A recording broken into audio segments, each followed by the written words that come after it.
Fundamentally एक gadget का core component होता है उसका CPU and this CPU matters a lot in terms of any gadget, उसका कैसा परफॉर्मेंस रहेगा एंड ऑल दिस थिंग्स। लेकिन इसी चक्कर में हम कंफ्यूज होकर रह जाते हैं। मेरे बहुत सारे फ्रेंड्स तो यार काफ़ी कंफ्यूजन में ऐसा कुछ खरीद लेते हैं जिसका उनको ज़रूरत नहीं है, या थोड़ा पैसे बचाने के चक्कर में ऐसा कुछ खरीद लेते हैं जो उनके काम नहीं आता। लिटरली प्रॉब्लम्स बहुत आते हैं। तो आज के इस वीडियो में मैं आपके सारे डाउट्स क्लियर करने वाला हूं, क्योंकि आज हम बात करने वाले हैं कि कैसा सीपीयू आपके लिए चाहिए और कैसे सीपीयू में आपको इन्वेस्ट करना चाहिए। तो चलिए without any further delay let's roll the टैक।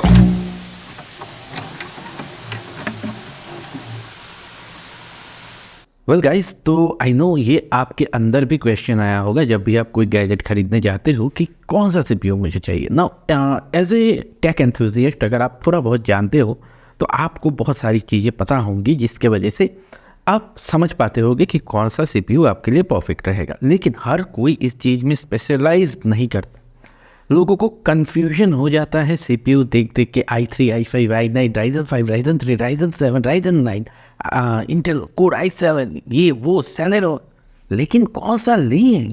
तो चलिए बात करते हैं। और यार लाइक शेयर करना, सब्सक्राइब करना, क्योंकि ऐसे वीडियोस बनाने में काफ़ी इफर्ट लगते हैं, उससे मैं मोटिवेट होता हूँ अगर आप थोड़ा लाइक शेयर कर देते हो।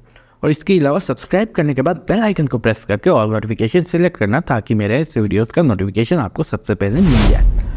तो बात करते हैं अगर सीपीयूज़ के बारे में, यार कौन सा आपको लेना चाहिए, तो definitely you should go for the CPU जो आपके लिए सही रहता है। लेकिन आखिर ये सीपीयू है क्या? तो अगर आप इतना टेकी नहीं हो तो आपको समझ में नहीं आता होगा, बस आपने सुना होगा, लेकिन इसका काम क्या है, कितना इम्पोर्टेंट है ये आपको समझ में नहीं आता होगा। तो मैं बता देता हूँ एक छोटा सा इंट्रोडक्शन। ऐसे तो मैंने वीडियोस बना के रखे हैं बहुत सारे सीपीयूज़ एंड जीपीयूज़ के ऊपर, लेकिन यहाँ पे बता देता हूँ कि बेसिकली सीपीयू और जीपीयू दो अलग चीज़ें होती हैं। यहाँ पे सीपीयू होता है सेंट्रल प्रोसेसिंग यूनिट, वो आपका कैबिनेट जो है वो सीपीयू नहीं होता, वो डेस्कटॉप कंप्यूटर होता है, वो सीपीयू नहीं है। सीपीयू एक चिप होता है एंड आपके स्मार्टफोन में भी होता है, आपके हर स्मार्ट गैजेट में एक सीपीयू होता है।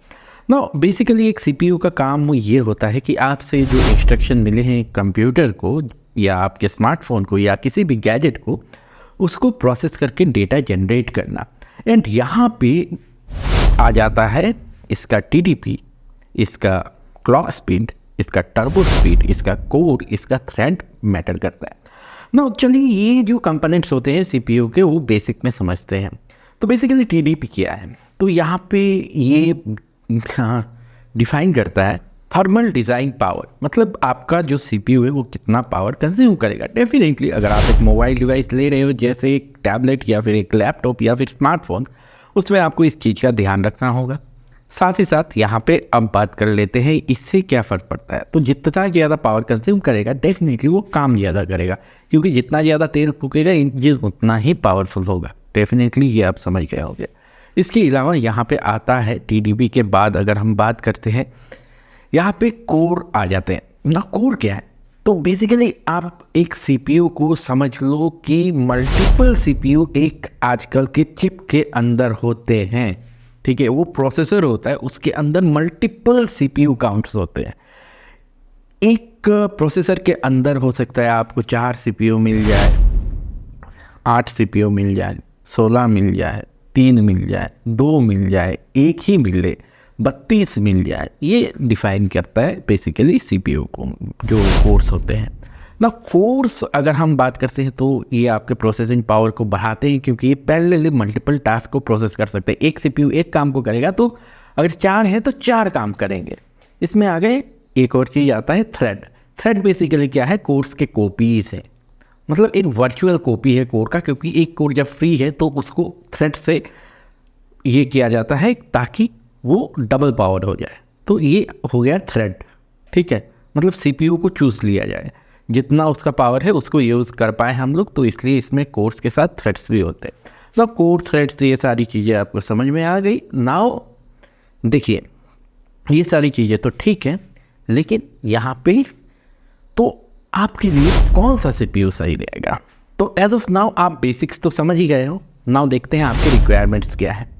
तो दोस्तों कई बार होता है कि हमको बस वर्ड डॉक्यूमेंट टाइप करना होता है, ब्राउजिंग करना होता है एंड ऑल दिस थिंग्स करना होता है ना। आज के डेट पे आप अगर कहते हैं क्लॉक स्पीड, तो क्लॉक स्पीड यार कितने टाइम में आपके इंस्ट्रक्शन को प्रोसेस कर पाता है एक सीपीयू, उसको समझ लो क्लॉक स्पीड होता है वो ना। आपको आज के टाइम में सेलेरॉन में भी 3.4 टू 3.5 गीगाहर्ट्ज देखने को मिल जाते हैं, 4 कोर्स 4 थ्रेड्स देखने को मिल जाते हैं। डेफिनेटली कुछ दिन पहले अभी मैंने चुई के एक लैपटॉप का वीडियो बनाया था जिसमें सेलेरॉन का ही प्रोसेसर है, लेकिन 12th जनरेशन के होने की वजह से हुआ 3.4 गीगाहर्ट्ज के 4 कोर्स और 4 थ्रेड्स मिलते हैं। तो डेफिनेटली दैट इज़ पावरफुल। इतना हमारे लिए सफिशिएंट है अगर हमको वेब ब्राउजिंग करना है, फ़ोटोशॉप भी थोड़ा बहुत करना है एंड हमको थोड़ा बहुत मूवीज़ वगैरह देखना है, ये वगैरह वगैरह वर्ड डॉक्यूमेंट ये सारी चीज़ें करनी है, इतना करना है तो ये काफ़ी हो जाता है। वहीं पे अगर हम बात करते हैं अनदर जनरेशन जैसे i3 बेस हो गया आपके i सीरीज़ के प्रोसेसर के लाइनअप का, या Ryzen 3 हो गया बेस, इनमें आपको थोड़ा कम कोर एंड थ्रेड देखने को मिलता है, क्लॉक स्पीड कम मिलता है। तो ये हो गए बेसिक यूज़र्स के लिए जिनको गेमिंग वगैरह नहीं करना, ऑफिस से उसके लिए एक लैपटॉप चाहिए या स्टडीज़ के लिए चाहिए, ये सफिशिएंट है। लेकिन वहीं पे अगर आप देखते हो कि आपको वीडियो एडिटिंग करना है, गेमिंग करना है, ये करना है, वो करना है, ऐसा करना है, वैसा करना है, मतलब थोड़ा सा पावर चाहिए आपको, तो ऐसे में हम जाते हैं Ryzen 5 या Intel Core i5 की तरफ, जिससे हमको थोड़ा पावर मिल जाता है, साथ ही पावर कंजम्पशन भी कम देखने को मिलता है, अफोर्डेबिलिटी भी मिलता है। तो यहाँ पे हम बहुत पावरफुल काम नहीं कर सकते, मतलब ये हमारे लिए एक हो गया मिड सेगमेंट का, ठीक है। इसमें आप वीडियो एडिटिंग वगैरह भी कर सकते हो अगर साथ में एक GPU हो अच्छा, जो कि आज के डेट में Iris Xe आपको देखने को मिल जाता है, इंटेल के ऑनबोर्ड CPU में आपको देखने को मिल जाता है। तो ऐसे ही आप और भी GPUs ले सकते हो, उसके बारे में बाद में बात करेंगे। अगर इसको लेके आपका डाउट है तो कमेंट कर देना, इसमें मैं ज़्यादा एक्स्ट्रा ऐड नहीं करता, बोरिंग हो जाएगा।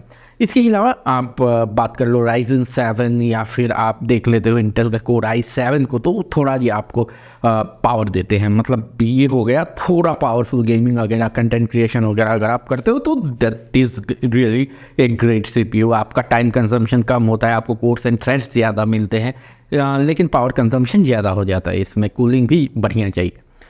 इसके बाद अल्ट्रा जो पावर चाहिए जिनको, मतलब एकदम हाई फ्रेम रेट में गेमिंग करना है, एकदम कोई कॉम्प्रोमाइज़ नहीं होना चाहिए, वीडियो रेंडर एकदम 8K हो जाना चाहिए फटाक से, और उनके पास बजट भी ज़्यादा है, पावर कंजम्पशन की टेंशन नहीं है, तो ऐसे में आ जाते हैं Ryzen 9 CPUs। ये आपको देते हैं बेहतरीन परफॉर्मेंस, जिससे आप एकदम धड़ल्ले से काम कर सकते हो और आपको कोई प्रॉब्लम नहीं आएगा। लेकिन ये बहुत ज़्यादा कॉस्टली होते हैं, मतलब यूँ समझ लो कि इसको अगर आप ख़रीदते हो तो आपके पूरे PC के सेटअप में ये जो CPU है वही सबसे महंगा होगा, और साथ ही इसके कूलिंग में भी आपको बहुत ज़्यादा खर्चा करना पड़ेगा। तो ओवरऑल यहाँ पे आप अब समझ गए होंगे, वीडियो को सेव कर लेना, अगर आगे चल के भी कोई डाउट हो या दोस्तों को भी फॉरवर्ड करना जिनको डाउट रहता है कि आपको कौन सा CPU चाहिए। बेसिक यूज़र हो तो i3 Celeron चल जाता है, मिड रेंज में अगर आप चाहते हो, बजट भी कम है, काम भी करना है, तो Ryzen 5 या Intel Core i5। अगर आपका बजट थोड़ा हाई है और काम में भी एफिशिएंसी चाहिए तो i7। अगर आपको बहुत ज़्यादा एफिशिएंसी चाहिए तो i9, और यहाँ पे पावर कंजप्शन एंड कूलिंग का भी बहुत टेंशन आपको लेना पड़ेगा। ये प्रो यूज़र्स के लिए है जो खुद सारी चीज़ें हैंडल कर सकते हैं, क्योंकि यहाँ पे आपको DIY बहुत सारी चीज़ें करनी पड़ जाती हैं। ओवरऑल यहाँ पे अब ये हम समझ गए कि लाइव नाउ यहाँ पे आते हैं U सीरीज़ क्या होता है, H सीरीज़। तो बेसिकली इसको ऐसे समझ लो कि यहाँ पे कुछ प्रोसेसर के लाइनअप्स होते हैं जो आपको U सीरीज़ प्रोवाइड करते हैं, साथ ही H सीरीज़ प्रोवाइड करते हैं, HX प्रोवाइड करते हैं। तो बेसिकली ये डिफाइन करता है इनका performance level, power consumption level. जैसे मैं एक छोटा सा एग्जांपल दे देता हूँ कि अगर आप U सीरीज़ लेते हो तो वो अल्ट्रा बुक वाले प्रोसेसर से, वो आपको जो पतले पतले बहुत लैपटॉप्स आते हैं ना जिनमें फ़ैन भी नहीं होता या बस कूलिंग के लिए एक छोटा सा फ़ैन होता है, उनमें आपको अफोर्डेबिलिटी के साथ साथ आपको अच्छा प्रोसेसर भी देखने को मिल जाता है, पावर कंजम्पशन भी कम होता है, बैटरी लाइफ भी ज़्यादा मिलता है। वो होते हैं U सीरीज़ के प्रोसेसर्स। और H सीरीज़ के प्रोसेसर्स जो होते हैं वो होते हैं हाई परफॉर्मिंग प्रोसेसर्स जो गेमिंग के लिए यूज़ किए जाते हैं उनमें आपको पावर कंजम्पशन ज़्यादा देखने को मिलता है, साथ ही उनमें आपको क्लॉक स्पीड ज़्यादा देखने को मिल जाता है एंड ऑल दीज थिंग्स उनमें ऐड ऑन किया हुआ होता है ताकि आपको गेमिंग में बहुत सारा परफॉर्मेंस भी मिले, साथ ही उनमें आप बहुत सारे मैनिपुलेशंस भी कर सकते हो। तो डेफिनेटली ये सारी चीज़ें आपको ध्यान में रखनी होंगी जब आप प्रोसेसर खरीदते हो। एंड गाइस आशा करता हूँ आपका बहुत सारा डाउट मैंने क्लियर कर ही दिया होगा इन प्रोसेसर्स के बारे में एंड आपको बहुत सारी चीज़ें समझ में आ ही गई होंगी। तो चलिए फिर अगर आपको समझ में आ गई तो यहाँ पे इस वीडियो को लाइक करो, शेयर करो और सब्सक्राइब करके बेल आइकन को प्रेस करके ऑल नोटिफिकेशन डेफिनेटली सिलेक्ट कर लेना। और इसी के साथ आज इस वीडियो को ख़त्म करते हैं, मिलता हूँ आपके अगले वीडियो में। Take care of yourself, stay healthy, stay have a great day. I will see you in next video. Bye bye and see या।